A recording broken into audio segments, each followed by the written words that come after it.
because we didn't define it, but the height's now changed as well because we've pulled it down with all this content.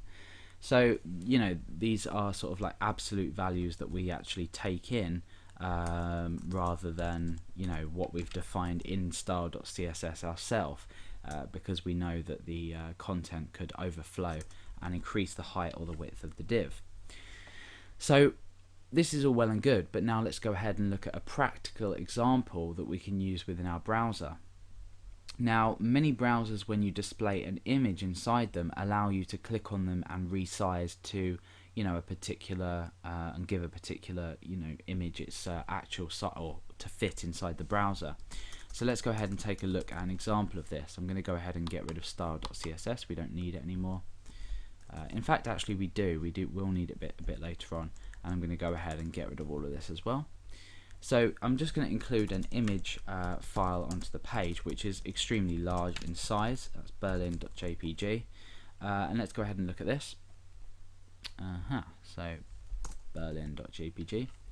Okay, so you can see that the image is really large. Most browsers will give you the option to allow you to actually, you know, resize an image to the page width, particularly if you've just referenced it like berlin.jpg. Like that, it'll resize it for you. In actual fact, I'm wrong. This wouldn't let you resize an image because we've included it as an element on the page. So even more to the point, we can now start to resize this image, but this time we're going to get the window width and the window height and set the properties of this image to actually fit inside the window. So unsure why you might use this, but it's a lot more practical example than just returning to the user the height and the width of a particular element. Oh, and also with regards to width and height, this doesn't have to just be divs or anything else. It can be things like text elements, like form elements, and, you know, you name it, paragraphs, anything. So I'm going to go ahead and give this a class, and this class is going to be called fit, just so we know that, you know, it fits this into the page. So inside style.css, I'm going to set some body properties, and this is just going to be margin 0 pixel, and this is just going to allow us to resize this into our page in its entirety. So now what we want to do is we want to automatically resize this class fit to the window height and the window height and the window width. So we'll call a var w height, which is the window height, and this is going to be equal to window instead of actually referencing a particular element or selecting a particular element, and that's going to be window.height.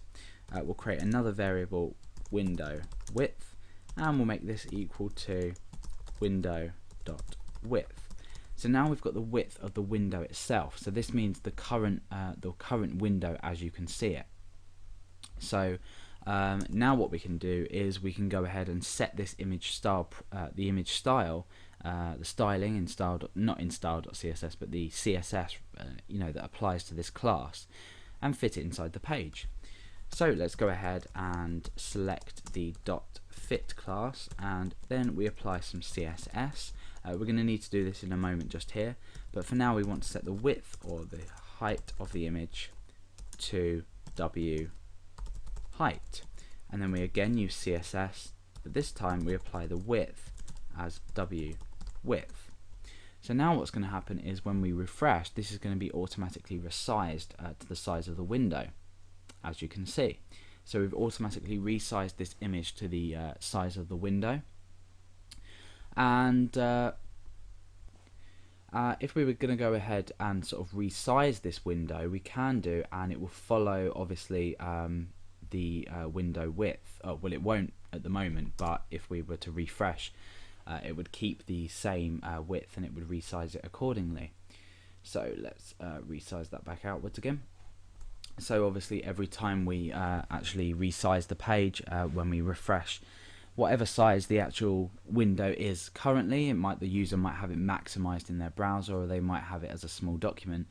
This means that what we can actually do is accurately fit content to a window. And I don't just mean images, I mean things like divs.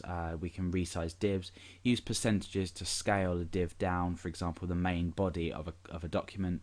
etc., etc. So there's many uses for grabbing the height and the width in order to display it to a user. Now, one benefit of this might be for, say, mobile devices. If you had a mobile device with a large screen but not the size of a phone, for example a tablet, you might want to use the height and width to scale down a particular document in order for it to be viewable and not overlap. So, you don't have to do this, but it's a more dynamic way to create things. But usually that would be handled by style.css. But, why not use height and width to do this as well? It would probably make it a lot more, fun and better. And also easier, and it does have a good way of working.